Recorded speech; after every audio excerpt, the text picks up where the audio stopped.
Oui, Monsieur le Président, mes chers collègues, je ne vais pas lire l'intervention liminaire que j'avais prévue parce que je voudrais intervenir sur 3 points. D'abord, à mon tour, saluer les gémeurs et les propos qu'ils ont tenus dans cette Assemblée à l'instant.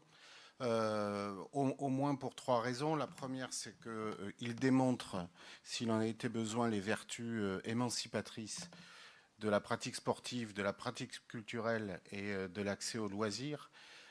Il démontre le rôle décisif et important d'une collectivité comme la nôtre, du département comme acteur et pilier des solidarités humaines et territoriales, mais il démontre aussi le rôle important que doivent jouer les collectivités, que ce soit les communes ou les EPCI.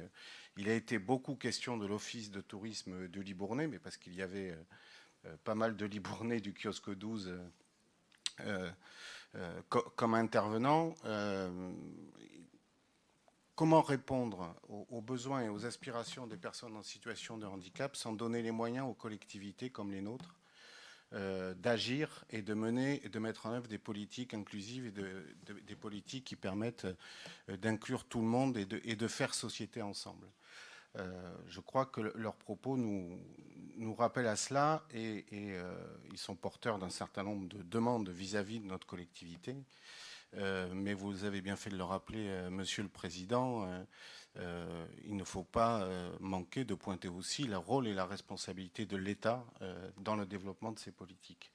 Le deuxième point, c'est évidemment m'associer aux mots de solidarité et de soutien à la population de Mayotte, qui subit une catastrophe climatique, un cyclone dévastateur et visiblement extrêmement meurtrier, mais qui subit depuis de nombreux mois et années l'absence de réponse à la crise sociale et même à la crise humanitaire que subit ce département qui est effectivement le plus pauvre de France. Et je me permets quand même de dire que, au-delà de subir la crise sociale, économique et la défaillance de l'État depuis de nombreuses années, la population mahoraise subit aussi la stigmatisation d'une grande part de sa population, y compris par des ministres des gouvernements précédents.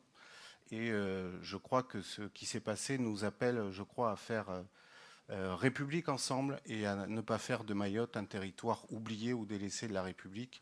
Ce qui s'est passé ce week-end en termes de catastrophe climatique nous rappelle aussi à la responsabilité de l'État et de la République dans le fait de protéger l'ensemble de sa population.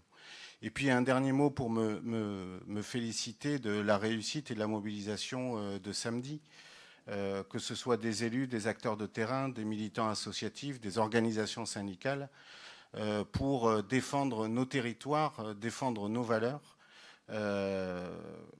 dans un contexte où visiblement le président de la République reste sourd à ce qui est en train de se jouer dans le pays.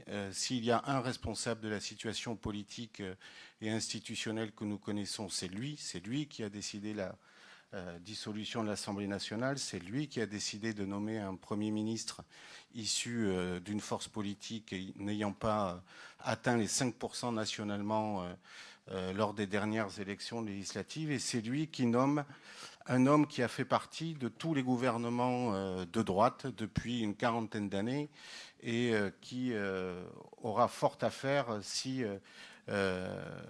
il entend répondre aux besoins et aux attentes, que ce soit de la population ou des collectivités. En tout cas, présenter le même budget avec les mêmes logiques politiques et institutionnelles conduira aux mêmes conséquences, que ce soit à l'Assemblée nationale ou dans la société tout entière, dans les territoires.